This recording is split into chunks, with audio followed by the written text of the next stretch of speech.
अपने नाम के आगे डॉक्टर कौन लिख सकता है? इस सवाल के जवाब को जानने से पहले इन जनाब की बात सुन लेते हैं। क्या सभी लोगों को योगी जी की बात सुननी चाहिए। ये पढ़िए कि रवि किशन जी आए थे, कहने लगे आपने मुझे बताई नहीं थी। मैंने पूछा क्यों? इस पे बोले कि पीएचडी की उपाधि मिली है। मैंने कहा मानद उपाधि है। मानद उपाधि क्या होती है? Ordinary PhD. जैसे किसी को मिली है, सचिन तेंदुलकर है, विद्या बालन है, बहुत सारे लोग हैं जो कॉलेज के अंदर गए तो नहीं, लेकिन उनको पीएचडी की दे दी गई।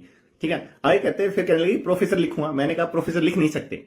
योगी जी बिल्कुल सही कह रहे हैं, वो प्रोफेसर नहीं लिख सकते, जिस तरह से ये डॉक्टर भी नहीं लिख सकते। ऑनरी पीएचडी किया हुआ बंदा अपने नाम के आगे डॉक्टर नहीं लिख सकता। बोलने में बोल सकता है। ये डिग्री कहीं लेकर जाएंगे तो आपके नाम की कहीं नौकरी भी नहीं मिलेगी। ये भी सच है कि ऑनरी पीएचडी में जो बंदा डॉक्टर या डॉक्टरेट कहता है अपने आप को, उनको कहीं भी नौकरी नहीं मिल सकती और ट्रीटमेंट भी नहीं कर सकते और अपने आप को डॉक्टर भी नहीं लिख सकते। नहीं लिख सकते। मैं क्यों कह रहा हूं? क्योंकि इस देश में बहुत सारे लोग हैं जो ऑनरी पीएचडी कर लेते हैं। पहले बड़े बड़े लोगों को मिलती थी, आजकल 2-2 लाख में मिल जाती है। किसी को चाहिए, देखो 12th पास हो, मैं दिलवाऊंगा उसको डिग्री। बहुत ही आसान बात है। किसमें चाहिए? डायबिटीज में चाहिए, बीपी में चाहिए, शुगर में चाहिए, थायराइड में चाहिए, कैंसर में चाहिए। समझ गए? हैं ऐसे भी आपके सामने, नाम आएगा डॉक्टर दिस एक्सपर्ट, वो ज्ञान दे रहे हैं। सरकार की अभी नाकामी है कि सरकार इन पे कंट्रोल नहीं कर पा रही। वरना ऑनरी पीएचडी किया हुआ बंदा आपको मेडिकल की सलाह नहीं दे सकता, नाम के आगे डॉक्टर नहीं लगा सकता। ये बात सच है। बहुत सारे लोग स्किन पे काम कर रहे हैं, बहुत सारे लोग अपने आप को, एग्जाम्पल यार किसी और दो, अपने डॉक्टर वो क्या है, विश्व रूपम है, ऑनरी पीएचडी है, ऐसी यूनिवर्सिटी से जो बेकार थी, वो नाम के डॉक्टर नहीं लगा सकते, मेडिकल की सलाह बिल्कुल नहीं दे सकते। अपने को क्या, मैं तो योगी जी ने जो बोला बस उसी बात को उसी टर्म में बता रहा हूं जो लोग हिंदी में समझ सकते हैं। इसके आगे जय हिंद जय भारत, सभी ऑनरी पीएचडी करो, मजे लो, लोगों के स्वास्थ्य से खेलो। अपने को क्या, जय श्री राम। आपने इन जनाब को सुना, जबकि सच्चाई इसके ठीक विपरीत है। आज से करीब 200-250 साल पहले डॉक्टर DR रिजर्व रहता था सिर्फ और सिर्फ उनके लिए जो रिसर्च स्कॉलर होते थे, जो PhD होल्डर होते थे। लेकिन कुछ मेडिकल कॉलेज में एक नया कल्चर आया, एक दूसरे को डॉक्टर डॉक्टर बोल के संबोधित करने लगे, खास तौर पे ये बताने के लिए तुम तो बहुत ज्यादा पढ़ाकू हो, रिसर्च करना है क्या। तो और कल्चर ऐसा होता गया कि यूनिवर्सली हमारे दिमाग में घुस गया कि फिजिशियन का मतलब डॉक्टर है, और डॉक्टर है तो वो DRP लिख सकता है।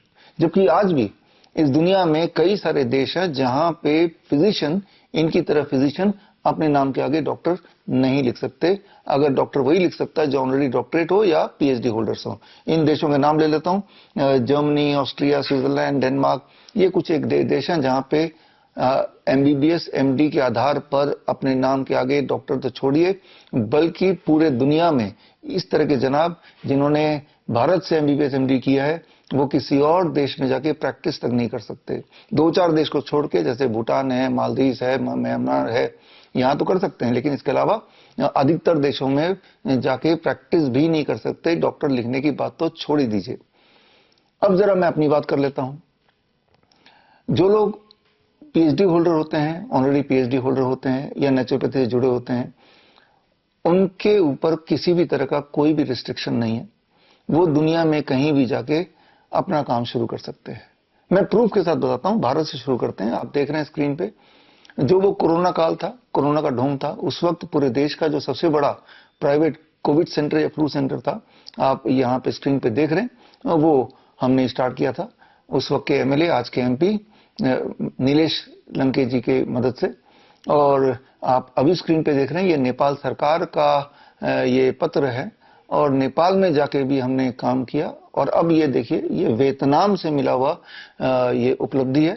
और अब जो आप स्क्रीन पे देख रहे हैं, ये मलेशिया गवर्नमेंट का ये एक्रेडिशन लेटर है या सर्टिफिकेट है। इसका मतलब ये हुआ कि अगर मैं मलेशिया जाके काम करता हूं, वहां पे वहां के जो नागरिक हैं उनको अगर यही सारी बातें, DIP diet, hot water immersion, ग्रैट system, circadian rhythm, 0 volt therapy, यही सारा कुछ जो मैं आपको बताता आया हूं, अगर मैं उनको सिखाऊंगा उनके देश में जाके, तो वहां की सरकार फीस मुझे देगी। वहां के सिटीजन के एवज में वो सरकार फीस मुझे देगी। उनको वहां के सिटीजन को फीस देने की आवश्यकता नहीं है, यानी कि वहां पे जाके प्रैक्टिस कर सकते हैं। और आप उसके आगे ये आप पत्र देखिए, ये पत्र भी रिसेंटली जापान से आया है, और मैं अगले महीने जापान जा रहा हूँ, वहां का ऑफिशियल इन्विटेशन है।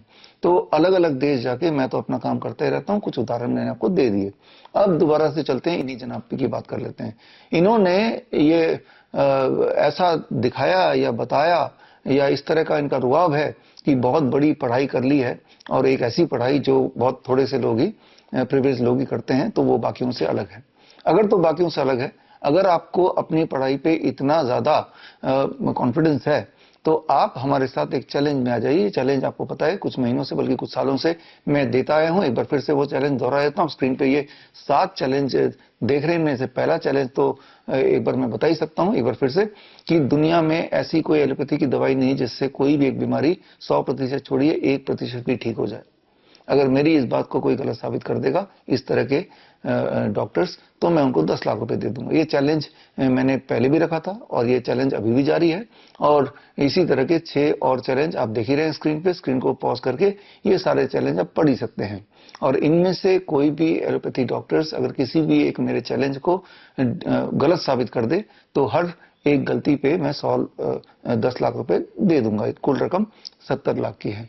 7 मार्च को ये चैलेंज हमने एलटीजी ऑडिटोरियम रखा था, तब भी मैंने आह्वान किया था कि जो एलोपैथिक डॉक्टर्स हैं वो इन चैलेंज को स्वीकार करें। अभी तक तो किसी ने किया नहीं। फिर मैं 12 मई को दोबारा से चैलेंज की घोषणा कर रहा हूं। 12 मई 12 बजे मेरे ऑफिस में, IMT Faridabad, sector 68, plot number 413A, यहाँ पे आपका स्वागत है। 12 बजे आइए और लाइव डिबेट कीजिए। सामने 100 कैमरे होंगे, उनमें से 25 कैमरे तो लाइव होंगे सोशल मीडिया में, चाहे वो फेसबुक हो या यूट्यूब हो। और ये जो चैलेंज है 7 चैलेंज, इसके अगेंस्ट अगर आपके पास कोई सबूत है तो वो सबूत आप दिखाइए और मैं भी देखूंगा, दुनिया भी देखेगी। और हमेशा के लिए आपका जो एक मुहिम है मेरे अगेंस्ट, ये खुलासा करना या एक्सपोज करना, वो आपके लिए हो जाएगा और दुनिया देख लेगी कौन सच है कौन झूठ है। तो ये आपके लिए बहुत बड़ा मौका है, ये साबित करने के लिए, ये सिद्ध करने के लिए कि आप कितने विद्वान हैं, और ये साबित करने के लिए कि मैं जो भी बोल रहा हूं वो गुमराह कर रहा हूं या करता था या करता हूं। तो ये चैलेंज में कोई भी डॉक्टर अगर पार्टिसिपेट करना चाहते हैं तो फिजिकली आपका मैं स्वागत करता हूं।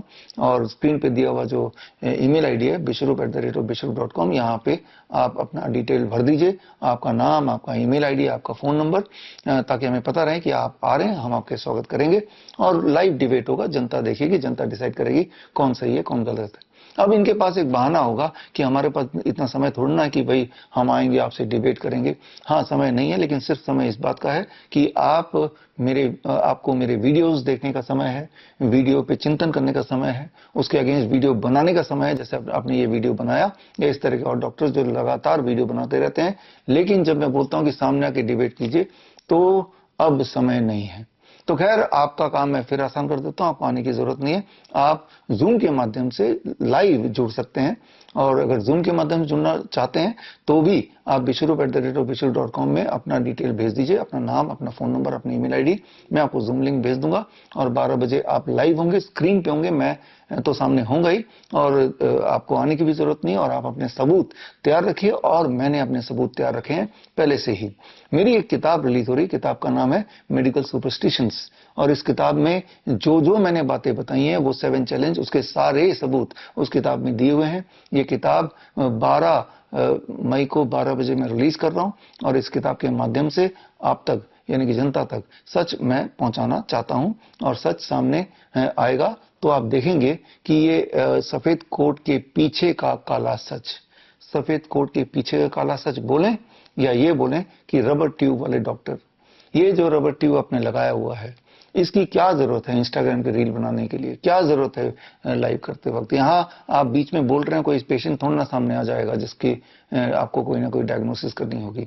आपने ये गौर किया होगा, सब लोगों ने गौर किया होगा कि इस तरह के जो एलोपैथी डॉक्टर हैं, न जाने क्यों हर पल किसी टीवी शो में या फिर इस तरह के इंस्टाग्राम रील में, या इवन सब्जी बाजार में जाते हुए भी अपना स्टेथोस्कोप यानी कि वो रबर ट्यूब लगा के घूमते रहते हैं।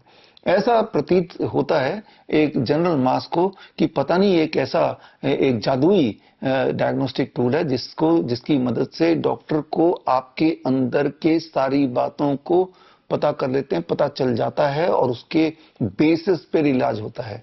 ऐसा कुछ दिमाग में फिट किया हुआ है, ऐसा कुछ एक माहौल ऑरा इस स्टेथोस्कोप का बनाया हुआ है। क्या ऐसा ही है? एक्चुअली स्टेथोस्कोप को आए इस दुनिया में करीब 210 साल हो गए हैं, यानी कि स्टेथोस्कोप के रेलेवेंट बहुत सारे ऑब्जर्वेशन स्टडीज, हजारों ऑब्जर्वेशन स्टडीज धरातल पे मौजूद हैं। वो ऑब्जर्वेशन स्टडी कभी आपने देखा है? मैंने देखा है। वो ऑब्जर्वेशन स्टडी अगर ध्यान से देखेंगे तो आप हैरान हो जाएंगे, शॉक्ड हो जाएंगे, और एक ही चीज आप कंक्लूड करेंगे, और वो कंक्लूजन ये कि ये जो स्टेथोस्कोप से जो वो सुनते हैं या सुनने की कोशिश करते हैं, सुनना चाहते हैं, या ये दिखावा करते हैं कि उनको कुछ सुनाई दे रहा है, उसके एवज पे वो डायग्नोस कर पा रहे हैं on the basis of what they are hearing, तो ये कितना रिलायबल है? ये सिर्फ उतना ही रिलायबल है जितना कि एक कॉइन टॉस होता है। यानी कि मैं आपको पूरा क्लियरली बता रहा हूं, मान लो 100 निमोनिया के पेशेंट बाहर खड़े हैं ओपीडी के बाहर, और इन जनाब को अगर मैं बोलूं कि आप, उनको पता नहीं कि निमोनिया के पेशेंट है, आप अपने स्टेथोस्कोप के बेसिस पर डायग्नोस करके दिखाइए इनमें से कितने निमोनिया के कितने पेशेंट्स को निमोनिया है। तो एक तरफ, दूसरी तरफ कोई रैंडम आदमी को मैं कॉइन दे दूं और बोलूं कि कॉइन की मदद से आप टॉस करके बताइए इनमें से कितने को निमोनिया है। तो कॉइन टॉस में तो अगर हेड मतलब निमोनिया, तो लगभग 50% को वो बोल देगा रैंडमली इनको निमोनिया है, यानी कि उनका जो सक्सेस रेट है, सेंसिटिविटी बोलते हैं, दैट इज 50%। अब ये जनाब अपने स्टेथोस्कोप का यूज करेंगे और ये कितने परसेंट लोगों को राइटली डायग्नोस कर पाएंगे कि ये निमोनिया है? आप शॉक्ड रह जाएंगे कि 50% से भी कम, 50% से भी कम। तो मैं आपको ये बताना चाह रहा हूं कि जैसी दुनिया दिखती है ये व्हाइट कोट की दुनिया, वैसी वो है नहीं। और वो जो बातें हैं जो मैं बोल रहा हूं, मैं कोई अपनी इमेजिनेशन से नहीं बोल रहा हूं, मैं इसी मेडिकल साइंस के रेफरेंसेस को यूज करते हुए बोल रहा हूं। और ये सारे सबूत मैं 12 तारीख को 12 बजे आपके सामने लेके आने वाला हूं। तो हम, मेरे व्यूअर्स, मेरे स्टूडेंट्स, मेरे फॉलोअर्स और मेरे पेशेंट्स, आप सब जुड़िए मेरे साथ 12 तारीख को दोपहर को 12 बजे at the release of my book, that is medical superstition. और मैं आपसे पूछना चाह रहा हूं, क्या आपको लगता है इस बार, अपने राय कमेंट में लिखिए, क्या आपको लगता है कि इस बार कोई ना कोई एलोपैथी डॉक्टर या रबर ट्यूब वाले डॉक्टर मेरे चैलेंज को स्वीकार करेंगे? आप हाँ या ना में, या अपना जो भी आपका है वो आंसर वो कमेंट बॉक्स में लिखिए। और उसके अलावा भी अगर आपके कोई सवाल हो मेरे लिए, या कोई क्रिटिसिज्म हो मेरे लिए, तो वो भी लिखिए, मैं सारे कमेंट पढ़ूंगा। और अगर कोई सवाल है तो मैं कोशिश करूंगा कि जब 12 तारीख को 12 बजे लाइव होगा तो उन सवालों को भी मैं लूं। तो खैर, हम मिलेंगे दोपहर को 12 बजे ऑन 12th of May।